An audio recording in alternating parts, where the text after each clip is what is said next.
Good morning विद्यार्थी मित्रों, હું મેહુલ પટેલ ભૌતિક વિજ્ઞાન વિષયમાં આપનું સ્વાગત કરું છું। મિત્રો, આપણે ચેપ્ટર નંબર 4 ની ચર્ચા ચાલી રહી છે, ગતિમાન વિદ્યુત ભારો અને ચુંબકીય ક્ષેત્રની। ચેપ્ટર નંબર 4 ની અંદર મિત્રો આપણે છેલ્લે ચુંબકીય બળ વિશેની વાત કરેલી હતી।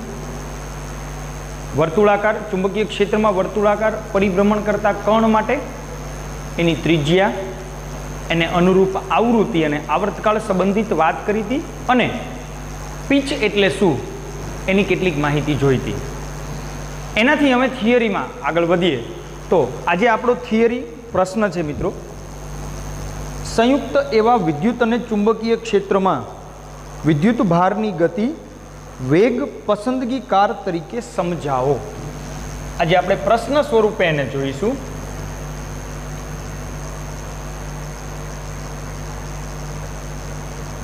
संयुक्त एवा विद्युत અને ચુંબકીય ક્ષેત્રમાં विद्युत અને ચુંબકીય ક્ષેત્રમાં संयुक्त एवा विद्युत અને ચુંબકીય ક્ષેત્રમાં विद्युत भारनी गति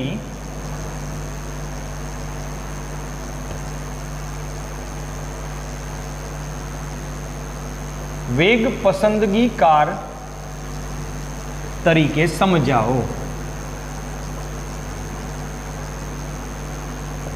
वेग पसंदगीकार तरीके समझाओ आ प्रमाणेनी मारे मित्रों आज चर्चा करवी छे। आ आपणो थियरी प्रश्न छे। आपणे जाणीए छीए के वी वेगथी कोई विद्युत भार गति करतो होय, विद्युत क्षेत्र अने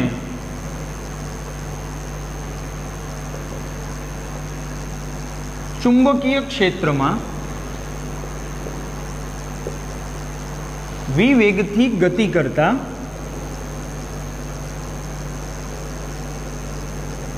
विद्युत भार पर लागतु बळ एटले के परिणामी बळ मित्रों Fe वत्ता Fm जेटलू थाय आपणे जाणीए छीए। Fe एटले QE वत्ता Q V क्रॉस B एटले के सदिश स्वरूपनी रजूआत समझो एटले तमारे QE सदिश बराबर V क्रॉस B लेवाना छे। Q कॉमन काढो तो E सदिश वत्ता V सदिश क्रॉस B सदिश थाय। आ आपणी पासे लॉरेंट्ज बळ एनुं सूत्र अवेलेबल छे। आ मित्रों सूत्र आपणे आगळ जोयुं हतुं, शेनुं हतुं? लॉरेंट्ज बळनुं सूत्र हतुं। हवे आ सूत्रलक्षी हूँ आगळ समजवानो प्रयत्न करीश। मित्रों आने हूँ कार्तीय याम पद्धति में दर्शाववानो प्रयत्न करीश।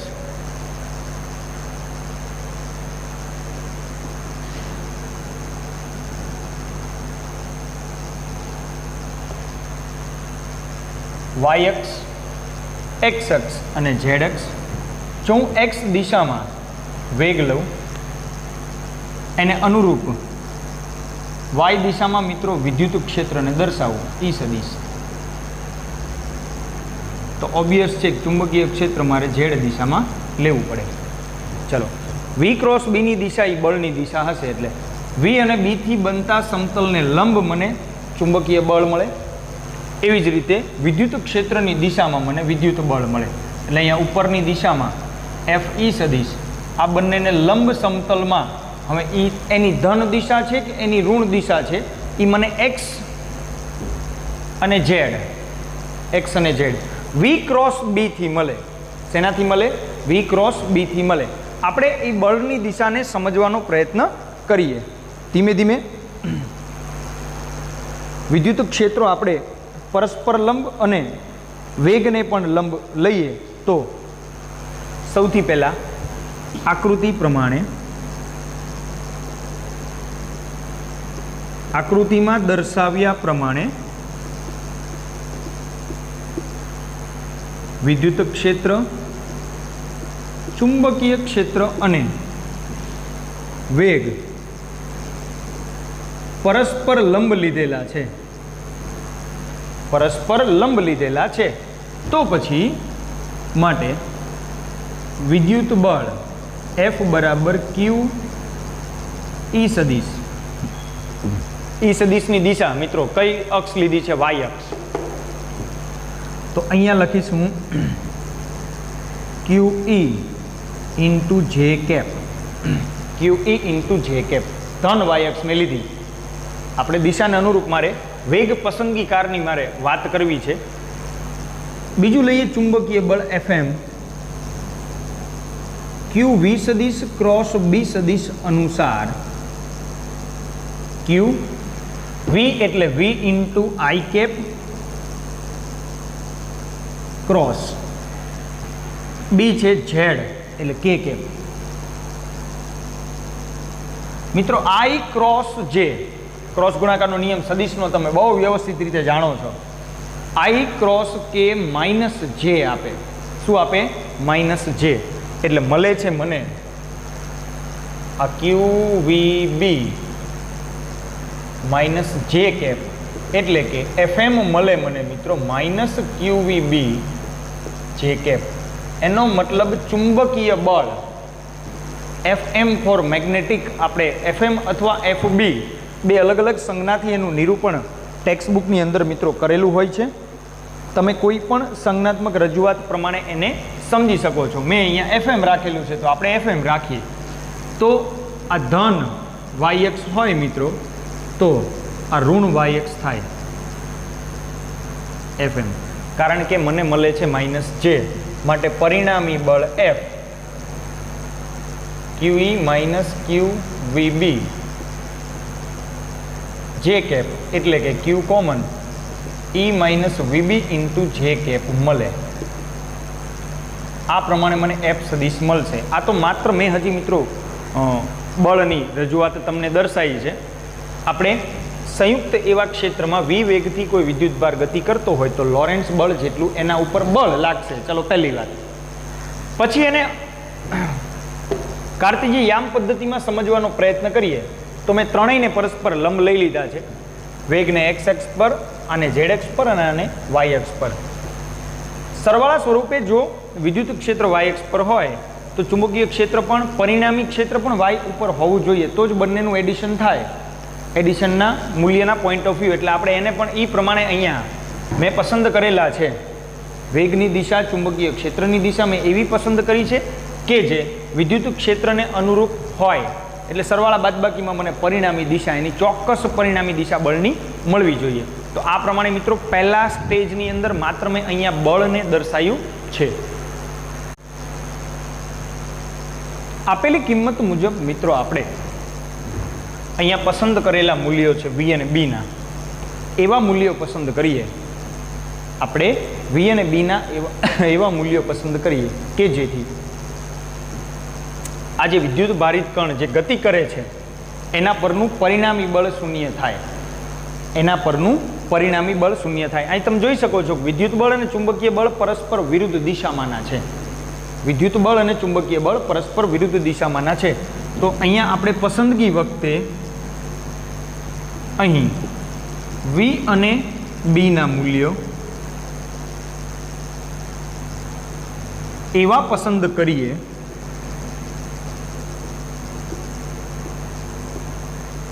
કે જેથી વિદ્યુત ભાર પરનું પરિણામી બળ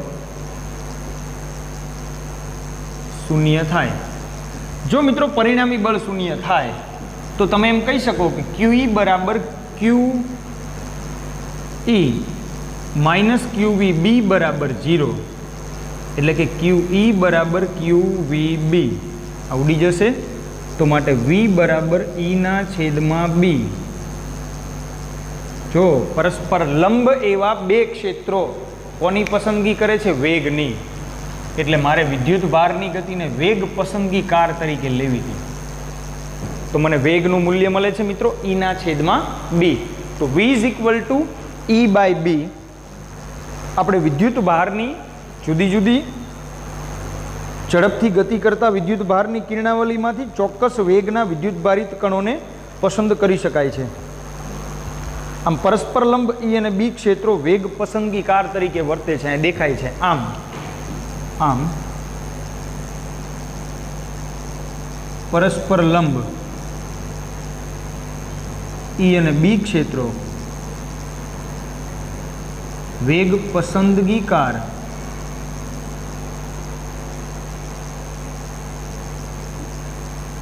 તરીકે વર્તે છે. આટલી માહિતીને મિત્રો આપણે આ થિયરીની અંદર રજૂઆતમાં જોઈશું. તો આ પ્રમાણે નોર્મલી આપણે વાત કરીએ તો થોમ્સને E/m ગુણોત્તર મેળવવા માટે, ઇલેક્ટ્રોનનો વિદ્યુતભાર અને એનું દળ એનો ગુણોત્તર મેળવવા માટે વેગ પસંદગીકારનો ઉપયોગ કરેલો હતો. જુદા જુદા પ્રાયોગિક હેતુ માટે આપણે અને આગળ જતા એક્ઝામ્પલ માટે પણ V = E/b આ સૂત્રનો આપણે ઉપયોગ કરશું. તો આ પ્રમાણે મિત્રો આપણી જે થિયરી હતી કે સંયુક્ત એવા વિદ્યુત અને ચુંબકીય ક્ષેત્રમાં વિદ્યુત ભારની ગતિ વેગ પસંદગીકાર તરીકે સમજાવો, એની અંદર તમારે આટલી માહિતી મિત્રો લખવાની છે. આગળ વધીએ વિદ્યાર્થી મિત્રો અને એક સૌથી મહત્વની થિયરી એને સમજવાનો પ્રયત્ન કરીએ. એ છે સાયક્લોટ્રોન. સાયક્લોટ્રોનને મારે સમજવાનો પ્રયત્ન કરવો છે.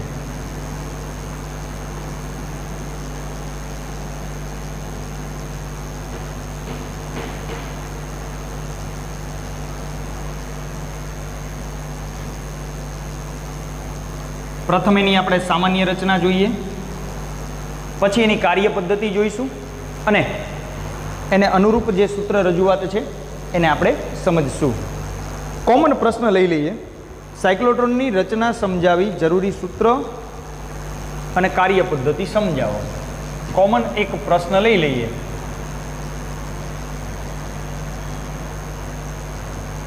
સાયક્લોટ્રોનની રચના સમજાવી.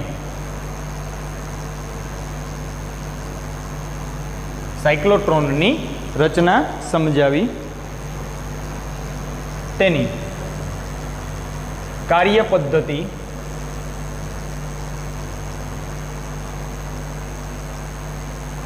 જરૂરી સૂત્ર સાથે સમજાવો. ચલો આવો એક પ્રશ્ન લઈએ. શું છે સાયક્લોટ્રોન? એની રચનાને પહેલાં સમજવાનો પ્રયત્ન કરીએ. પહેલા સેક્શનની અંદર મિત્રો આપણે જોઈશું સાયક્લોટ્રોનની રચના. પહેલાં આપણે સમજવાનો પ્રયત્ન કરશું સાયક્લોટ્રોનની રચના.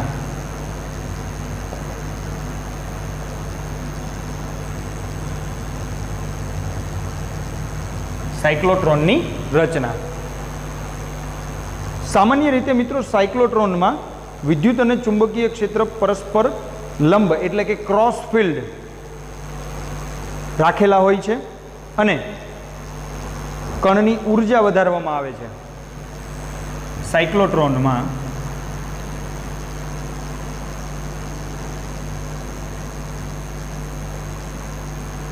વિદ્યુત ક્ષેત્ર E અને ચુંબકીય ક્ષેત્ર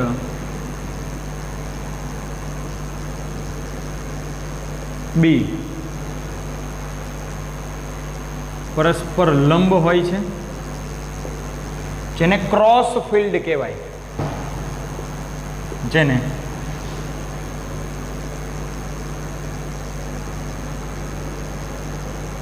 કહે છે. અને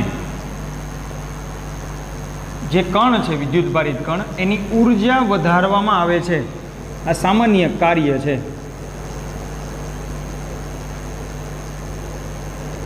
સાયક્લોટ્રોનની વાત કરીએ મિત્રો તો શરૂઆતની અંદર લોરેન્ટ્ઝ અને લિવિંગસ્ટન નામના વૈજ્ઞાનિકે ન્યુક્લિયસના બંધારણનો અભ્યાસ કરવા માટે સાયક્લોટ્રોનની રચના કરી હતી. મિત્રો ન્યુક્લિયસનું જે બંધારણ છે, ઇન્ટરનલ બંધારણ ન્યુક્લિયસનું, એના બંધારણનો અભ્યાસ કરવા માટે આ વૈજ્ઞાનિકોએ સાયક્લોટ્રોનની રચના કરી હતી. સાયક્લોટ્રોનની રચના સમજીએ. આકૃતિ દોરીએ. નિયમિત ચુંબકીય ક્ષેત્રમાં એક નિયમિત ચુંબકીય ક્ષેત્ર લઈશું મિત્રો આપણે.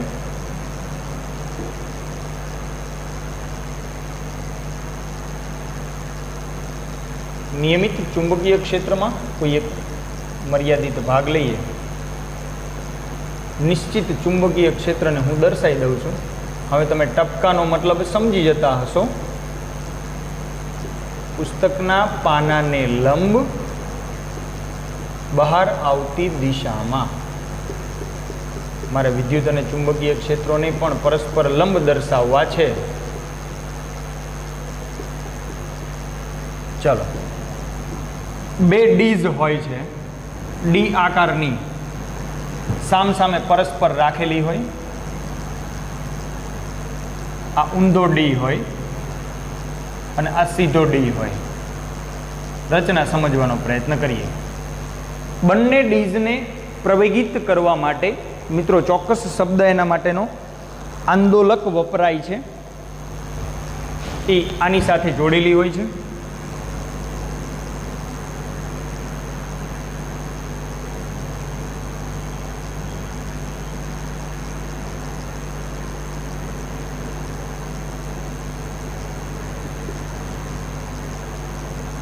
આંદોલક હોય છે.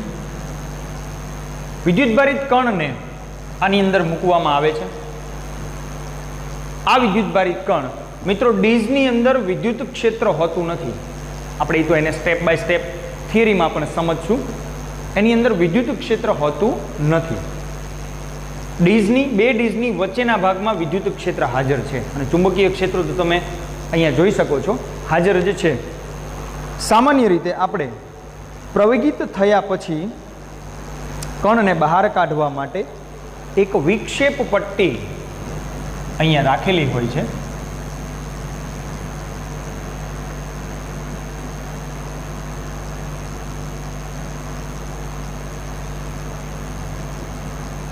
વિક્ષેપ પટ્ટી રાખેલી હોય છે.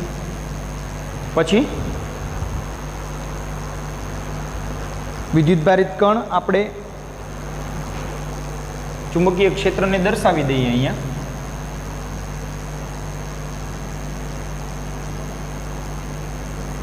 ચુંબકીય ક્ષેત્ર પૃષ્ઠથી બહાર તરફનું લીધું છે. વિદ્યુત ભારિત કણ ધીમે ધીમે ધીમે ધીમે વર્તુળમય ગતિ કરતા કરતા આપણે એને સમજવાનો પ્રયત્ન કરશું. આગળ જતા એની કાર્ય પદ્ધતિમાં સમજશું. અહીંયા એક નાનકડું બહાર નીકળવાનું છિદ્ર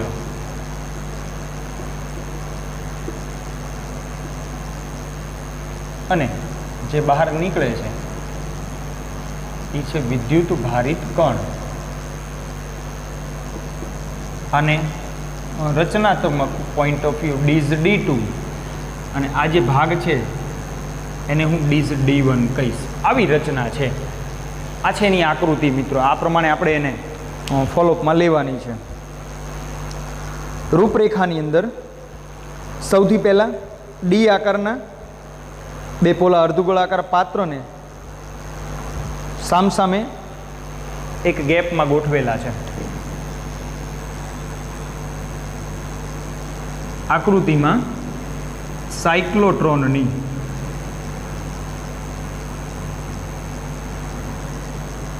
રૂપરેખા દર્શાવી છે.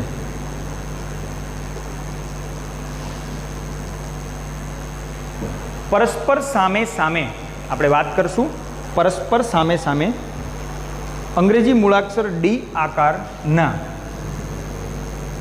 સાયક્લોટ્રોનની રચનામાં અંગ્રેજી મૂળાક્ષર ડી આકારના બે પાત્રો જેમના આ બંનેના વ્યાસ છે મિત્રો. અહીંયા આ બંનેના વ્યાસ સામસામે રહે.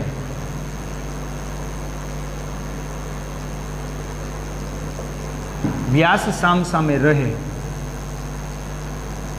તે રીતે તેમના વ્યાસ સામસામે રહે તે રીતે ગેપમાં મૂકવામાં આવે છે.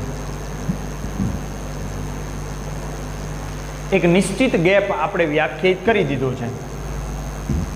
આ ગેપમાં આપણે રાખેલા છે અથવા મૂકેલા છે એમ કહી શકીએ. એમના આકાર પરથી એમને આપણે ડીઝ કહીશું. પાત્રની અંદર વિદ્યુત ક્ષેત્ર હોતું નથી. વિદ્યુત ક્ષેત્રની વાત કરીએ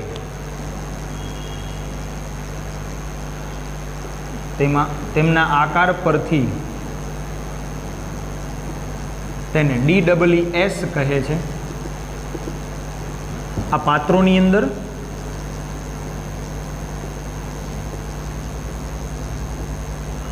વિદ્યુત ક્ષેત્ર હોતું નથી, પરંતુ તેમની વચ્ચેની ગેપમાં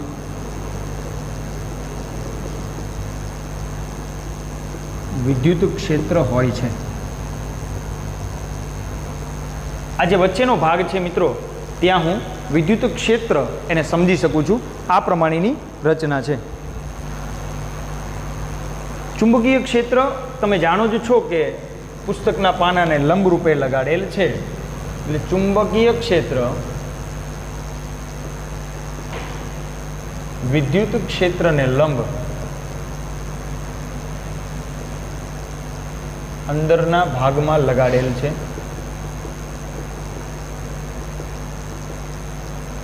હજી તો માત્ર હું એની રચના એટલે કે આપણે જે આકૃતિ દોરી છે ને એને સમજવાનો પ્રયત્ન કરું છું. એ પ્રમાણે આપણે આગળ વધશું. બંને ડીઝ વચ્ચે ઉચ્ચ આવૃત્તિવાળો એસી લગાડવામાં આવે છે. આપણે આંદોલક વડે એસી વોલ્ટેજ લગાડેલા છે. બંને ડીઝ વચ્ચે ઉચ્ચ આવૃત્તિવાળો એસી લગાડવામાં આવે છે. વિદ્યુત ભારિત કણ વિચલિત ન થાય, વિદ્યુત ભારિત કણ વિચલિત ન થાય તે માટે આ સમગ્ર રચનાને શૂન્યાવકાશિત ચેમ્બરમાં મૂકેલી હોય છે.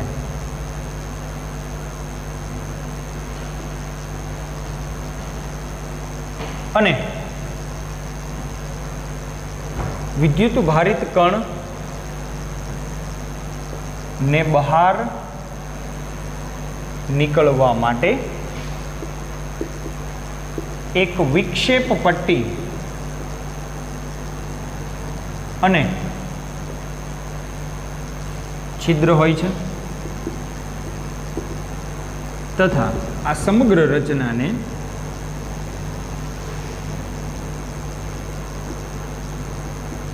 શૂન્યાવકાશિત કરેલું હોય છે. તો આ પ્રમાણે મિત્રો હું એની રચના સમજી શકું છું. આ માત્ર હજી રચનાત્મક વાત થઈ. હજી એ કેવી રીતે કાર્ય કરે છે, સાયક્લોટ્રોન કેવી રીતે કાર્ય કરે છે એ આપણે સમજવાનું બાકી છે. તમારે અત્યારે પ્રાથમિક સ્ટેજમાં પહેલાં એની રચના આ પ્રમાણે સમજવાની છે.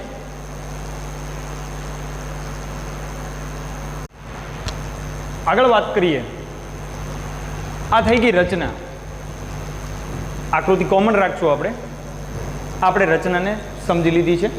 હવે આપણે એની કાર્ય પદ્ધતિ સમજવાનો પ્રયત્ન કરીએ.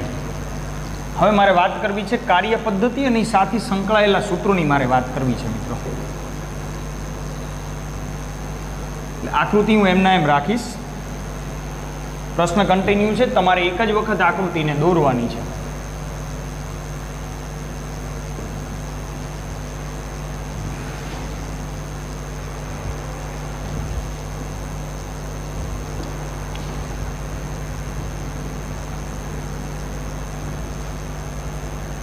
ચલો, હવે વાત કરવી છે મારે સાયક્લોટ્રોનની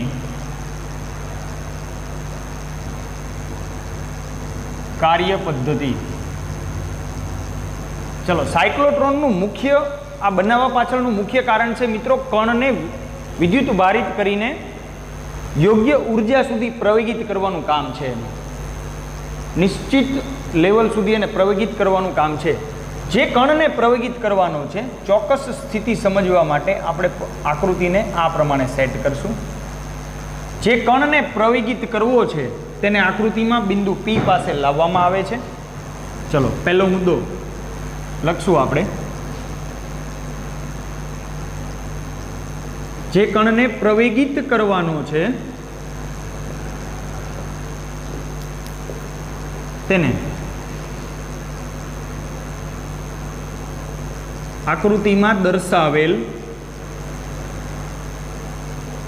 બિંદુ P પાસે લાવવામાં આવે છે.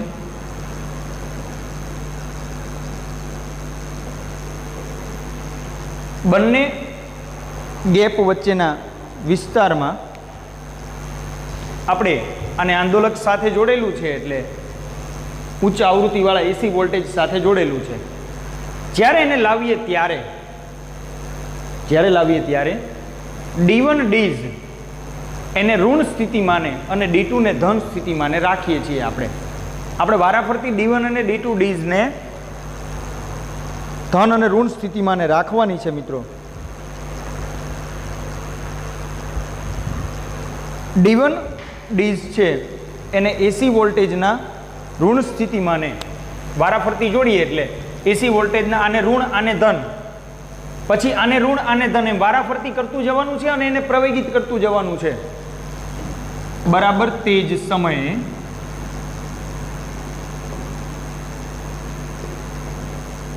D1 એસી વોલ્ટેજના ઋણ સ્થિતિમાન અને D2 ધન સ્થિતિમાને હોય છે. D1 એસી વોલ્ટેજના ઋણ સ્થિતિમાને અને D2 ધન સ્થિતિમાને હોય છે. હવે વિદ્યુત ભારિત કણ આ વિદ્યુત ક્ષેત્રની હાજરીમાં D1 અને D2 વચ્ચેના અવકાશમાં વિદ્યુત ક્ષેત્ર ઉત્પન્ન થશે. D1 અને D2 વચ્ચેના અવકાશમાં વિદ્યુત ક્ષેત્ર ઉત્પન્ન થશે. એ વિદ્યુત ક્ષેત્રની હાજરીમાં વિદ્યુત ભારિત કણ ડીઝ D1 માં દાખલ થશે. થોડું એક્સપ્લેનેશન જોઈ લઈએ. જેવું D1 માં દાખલ થશે તરત હવે D1 માં વિદ્યુત ક્ષેત્ર હાજર નથી, ચુંબકીય ક્ષેત્ર હાજર છે. તો વેગ પસંદગીકાર એવું કહે છે કે ચુંબકીય ક્ષેત્રમાં વિદ્યુત ભારિત કણ લંબ રૂપે વર્તુળાકાર ગતિ કરે. આગળ પણ આપણે વર્તુળાકાર ગતિ એની જોઈ લીધી છે. તો આ વિદ્યુત ભારિત કણ ચુંબકીય ક્ષેત્રમાં વર્તુળાકાર ગતિ કરશે. વર્તુળાકાર ગતિ કરતાં કરતાં ડીઝ D1 થી બહાર આવશે. જ્યારે D1 થી બહાર આવશે ત્યારે D1 અને D2 ના સ્થિતિમાન ફરીથી બદલાઈ જશે મિત્રો. આ ધન થઈ જશે એટલે આ ધન થઈ જશે, આ ઋણ થઈ જશે એટલે ધનથી ઋણ તરફ એની ગતિ પાછી આવશે. એટલે વિદ્યુત ક્ષેત્રની હાજરીમાં ડીઝ D2 માં દાખલ થશે. ધીમે ધીમે એનો વેગ વધતો જશે. વિદ્યુત ક્ષેત્રની હાજરીમાં કણ પ્રવેગિત ગતિ કરે એમ વિદ્યુત ક્ષેત્રની હાજરીમાં એ ઉર્જા મેળવતો જશે. ઉર્જા મેળવતો જાય એટલે એના ગતિપથની ત્રિજ્યા અનુક્રમે વધતી જશે. એટલે ગોળ ગોળ ત્રિજ્યા ધીમે ધીમે એની ત્રિજ્યા વધતી જશે અને અંતે એક વિક્ષેપ પટ્ટી રાખેલી છે. એ વિક્ષેપ પટ્ટી દ્વારા એક બહાર નીકળવાનું છિદ્ર છે, ત્યાંથી વિદ્યુત ભારિત કણ બહાર નીકળીને ટાર્ગેટ પર આપાત થઈ જશે. આ છે કાર્ય પદ્ધતિ, આખું વર્ણન આવી ગયું આમાં. એસી વોલ્ટેજની આવૃત્તિ નિશ્ચિત આપણે જે ફાઇનલ સ્થિતિ લીધી છે અનુનાદીય આવૃત્તિ ત્યાં સુધીની થાય એટલી વાત આપણે આની અંદર એક્સપ્લેનેશનમાં લેવાની છે બંને ડીઝ વચ્ચે. ચલો ધીમે હવે એને થિયરી સ્વરૂપે લખવાનો પ્રયત્ન કરીએ. બે ડીઝ વચ્ચેના ગેપમાં વિદ્યુત ક્ષેત્ર ઉત્પન્ન થશે અને આપણે વાત કરી છે બરાબર તે જ સમયે D1 એસી વોલ્ટેજના ઋણ અને D2 ધન સ્થિતિમાને છે. તો બે ડીઝ વચ્ચેના અવકાશમાં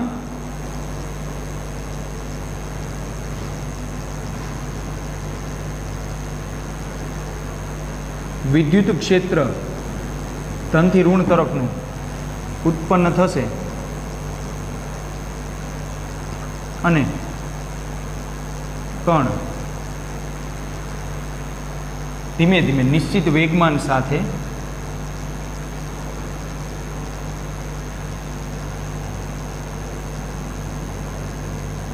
ગતિ કરશે. વિદ્યુત ક્ષેત્રમાંથી યોગ્ય ઉર્જા મેળવશે અને નિશ્ચિત વેગમાન સાથે ગતિ કરશે અને D1 માં દાખલ થશે. નિશ્ચિત વેગમાન સાથે આપણે D1 માં દાખલ થશે. સીધો પોઈન્ટ લઈ લઈએ એટલે ત્યાંથી એક્સપ્લેનેશનમાં આગળ વધાય. D1 માં દાખલ થશે. આગળ હવે D1 માં આવી ગયો છે, D1 માં દાખલ થઈ ગયો છે. D1 માં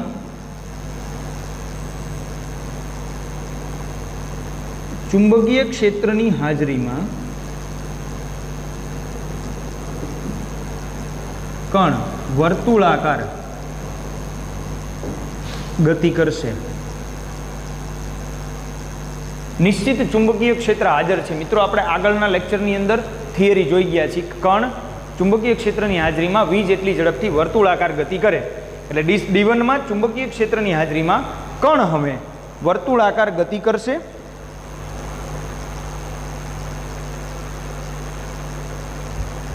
અને વર્તુળાકાર ગતિ કરતા કરતા અહીંયા નોર્મલી આપણે અહીંયા ડીઝ પ્રમાણે અર્ધ વર્તુળાકાર સમજશું. એટલે કણ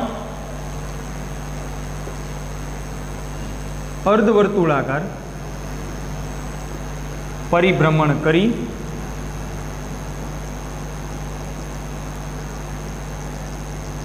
D1 થી બહાર નીકળશે. હવે જોજો, રચનાને એવી ગોઠવી છે કે જેવો કણ બહાર નીકળે તરત આના સ્થિતિમાન બદલાઈ જાય. બહાર નીકળશે તરત જ D1 ધન સ્થિતિમાને, એટલે કે AC વોલ્ટેજના ધન સ્થિતિમાને, હવે શોર્ટમાં લખશું થોડું, અને D2 ઋણ સ્થિતિમાને આવશે. D1 અને D2 પરસ્પર પોતાના સ્થિતિમાન બદલશે. હવે પાછું વચ્ચેના ગાળામાં વિદ્યુત ક્ષેત્ર હાજર છે એટલે કણ અહીંયા પહોંચ્યો છે, વિદ્યુત ક્ષેત્રની હાજરીમાં D2 માં દાખલ થઈ જશે. પાછો D2 માં અર્ધવર્તુળાકાર માર્ગે ગતિ કરશે અને આ પ્રમાણે એની ગતિ ચાલ્યા કરશે.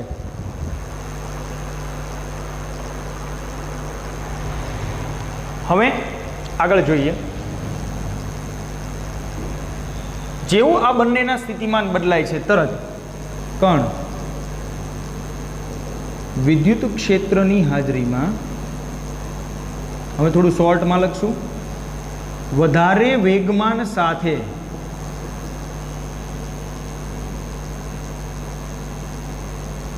ડીઝ D2 માં દાખલ થશે. હવે એનું વેગમાન વધશે, ડીઝ D2 માં દાખલ થશે. D2 માં ચુંબકીય ક્ષેત્રની હાજરીમાં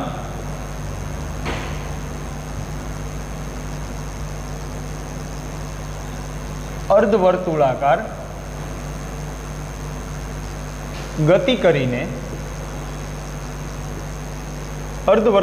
ગતિ કરીને ફરીથી બે ગેપ વચ્ચેના વિસ્તારમાં પહોંચશે, બહાર નીકળશે. હવે આપણે આખી એક સાયકલ જોઈ. પહેલા બે ગેપ વચ્ચેના વિસ્તારમાં હતો, પછી D1 માં દાખલ થયો, પછી પાછો બે ગેપ વચ્ચેના વિસ્તારમાં D2 માં દાખલ થયો. આ પ્રમાણે સતત કણ વધારે ને વધારે વેગમાન મેળવતો જશે અને પ્રવેગિત થઈને વર્તુળાકાર ગતિ કરશે.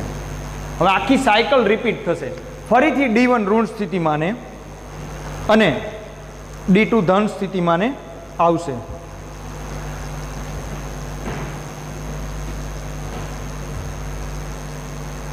તરત જ D1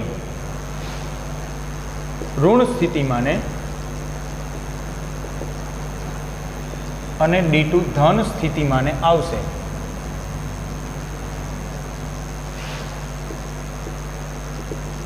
આમ આખું રોટેશન ચાલ્યા કરશે મિત્રો. આમ બે ડીઝ વચ્ચેના વિસ્તારમાં વર્તુળ માર્ગે ગતિ કરશે. એટલે સંપૂર્ણ આપણે જોઈએ ને તો આખો વર્તુળાકાર માર્ગે ગતિ કરશે.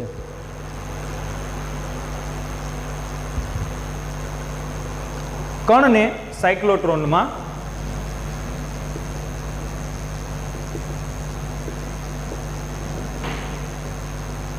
કણને વર્તુળાકાર માર્ગે ગતિ કરાવવા માટે એસી વોલ્ટેજની આવૃત્તિ, આપણે જે પ્રવેગક અથવા આંદોલક લગાડેલો છે મિત્રો, એ એસી વોલ્ટેજની આવૃત્તિ સાયક્લોટ્રોનની આવૃત્તિ જેટલી રાખવી જોઈએ. સાયક્લોટ્રોનની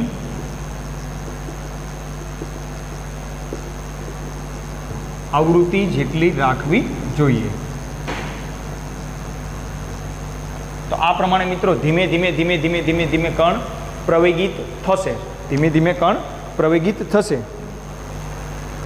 દરેક પરિભ્રમણે ક્ષેત્રને કારણે ઉર્જા મેળવતો જશે, ગતિ ઉર્જા વધશે અને એની અનુરૂપ ગતિપથની ત્રિજ્યા પર વધશે.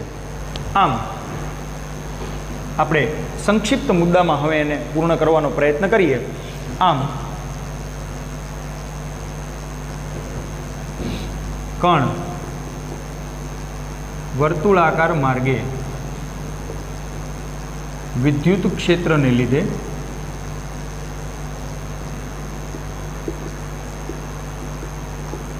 ઉર્જા મેળવતો જશે તેમ તેના ગતિપથની ત્રિજ્યા વધશે. અંતે હવે સંક્ષિપ્તમાં આપણે લઈએ તો વિક્ષેપ પટ્ટીની વાત કરી નાખીએ. જ્યારે ડીઝની ત્રિજ્યા કણની ત્રિજ્યા જેટલી થાય ત્યારે આપણે એને વિક્ષેપ પટ્ટી વડે વિચલિત કરીને ટાર્ગેટ પર આપાત કરી શકાય. જ્યારે કણની ત્રિજ્યા ડીઝની ત્રિજ્યા જેટલી થાય ત્યારે વિક્ષેપ પટ્ટી દ્વારા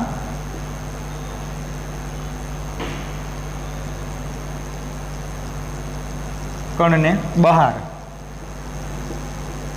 કાઢી ટાર્ગેટ પર આપાત કરી શકાય. મિત્રો આટલી વાત થઈ ગઈ એની કાર્ય પદ્ધતિની. હજી થિયરી પૂર્ણ થઈ નથી. મારે વાત કરવી છે આગળ એના જરૂરી સૂત્રોની. તમારે પહેલાં તો આટલી રજૂઆત એની કાર્ય પદ્ધતિમાં જોવાની છે. આગળ વાત કરીએ મિત્રો હવે આને સંબંધિત જરૂરી સૂત્રની. મિત્રો આ પ્રમાણે તમારે વ્યવસ્થિત રીતે કાર્ય પદ્ધતિ જોવાની છે. વિડીયોને મિત્રો 1 થી 2 વખત રિપીટ કરીને વ્યવસ્થિત જોઈજો. આખો સેક્શન થોડો લાંબો છે એટલે એને ધીમે ધીમે તમે સમજી શકશો. વિદ્યુત ભારિત કણ છે ને વિદ્યુત ક્ષેત્ર અને ચુંબકીય ક્ષેત્રની હાજરીમાં ધીમે ધીમે ધીમે ધીમે પ્રવેગિત કરીને ટાર્ગેટ પર આપાત કરેલો છે. આપણે આટલી વાત અહીંયા કરેલી છે. આને સંબંધિત જે સૂત્રો છે એની હવે ચર્ચા કરીએ.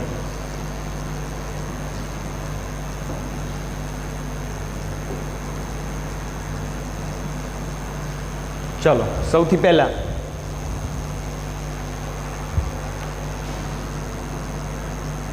ધારો કે સાયક્લોટ્રોનમાં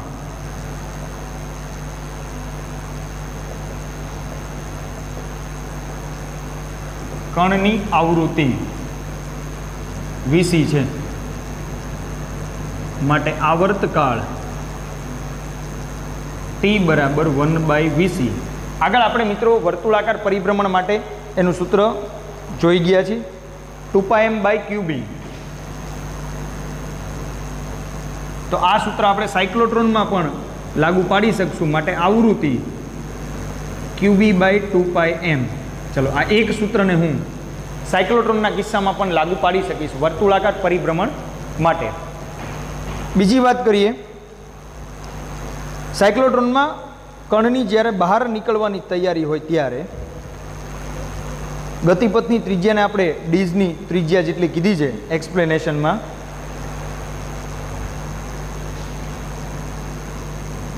સાયક્લોટ્રોનમાં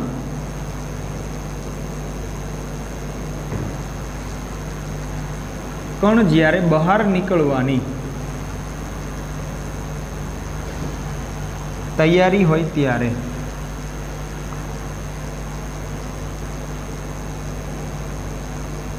વિદ્યુત અને ચુંબકીય ક્ષેત્રમાં ગતિ કરે છે. પરિણામે જરૂરી કેન્દ્રગામી બળ મુદ્દાસર જ આપણે જેટલી જરૂર છે એટલી વાત કરીએ બરાબર BVQ પૂરું પાડશે.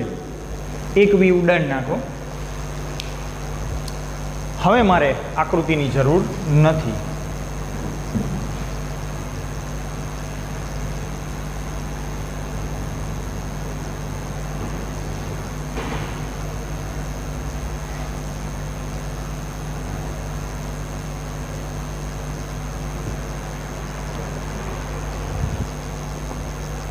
માટે આના ઉપરથી હું વેગ v ઇઝ ઇક્વલ ટુ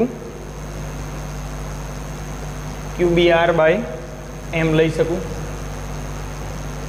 વેગ v is equal to QBR by m લઈ શકું. કણની ગતિ ઉર્જાની વાત કરીએ મિત્રો,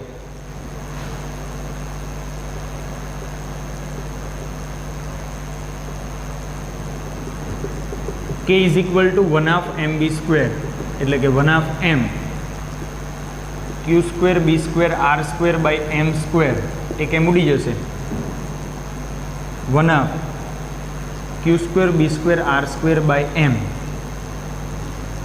આ પ્રમાણે મને ગતિ ઉર્જા મળશે, જેનું સાયક્લોટ્રોનના કિસ્સાની અંદર આ સૂત્ર વાપરી શકું છું. તો આ પ્રમાણે મિત્રો આપણે સાયક્લોટ્રોનની અંદર આ સૂત્રોને વ્યવસ્થિત રીતે ધ્યાનમાં લઈશું.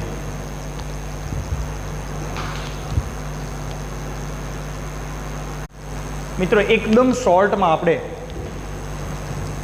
એક નાનકડો પ્રશ્ન સાયક્લોટ્રોનના ઉપયોગો જોઈશું. એટલે વિડીયો સંબંધિત સંપૂર્ણ માહિતી અહીંયા પૂર્ણ થઈ જશે. તમે જાણો છો કે સાયક્લોટ્રોનનું મુખ્ય કાર્ય છે કણને પ્રવેગિત કરીને કોઈ નિશ્ચિત ટાર્ગેટ પર આપાત કરવાનું કાર્ય છે. આપણે ન્યુક્લિયસ પર આપાત કરીએ તો ન્યુક્લિયર પ્રક્રિયાનો અભ્યાસ કરવા માટે સૌથી મુખ્ય કાર્ય છે આનું ન્યુક્લિયર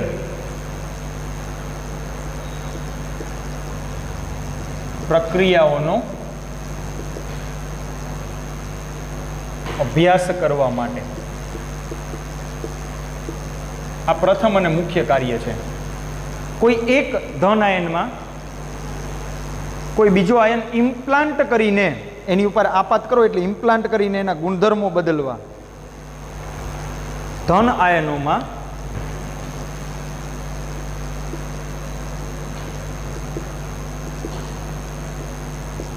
બીજા આયનો સ્થાપન અથવા ઇમ્પ્લાન્ટ સ્થાપન કરીને તેના ગુણધર્મો બદલવા માટે. કારણ કે આપણે નિશ્ચિત પ્રવેગિત કર્યો હોય કણને, એટલે એને ટાર્ગેટ પર આપાત કરીએ ત્યારે એના બીજા આયનોમાં સ્થાપન કરીને ગુણધર્મો બદલી શકાય છે. રેડિયો એક્ટિવ પદાર્થ બનાવવા માટે, લેબોરેટરી હેતુ માટે રેડિયો એક્ટિવ દ્રવ્યો અથવા પદાર્થ બનાવવા માટે થાય છે. તો આ પ્રમાણે એક નાનકડો ઉપયોગ એનો જોઈશું. મિત્રો આજના સંપૂર્ણ સેક્શનની અંદર સાયક્લોટ્રોન એ આપણો મુખ્ય ભાગ હતો. સાયક્લોટ્રોનને વ્યવસ્થિત રીતે તમારે સમજવાનું છે અને શાંતિથી વ્યવસ્થિત 2 વખત વિડીયો જોઈને એ થિયરીને લખીને પાકી કરજો. હવે પછીની રજૂઆત મિત્રો આપણે નેક્સ્ટ લેક્ચરમાં જોઈશું. Thank you.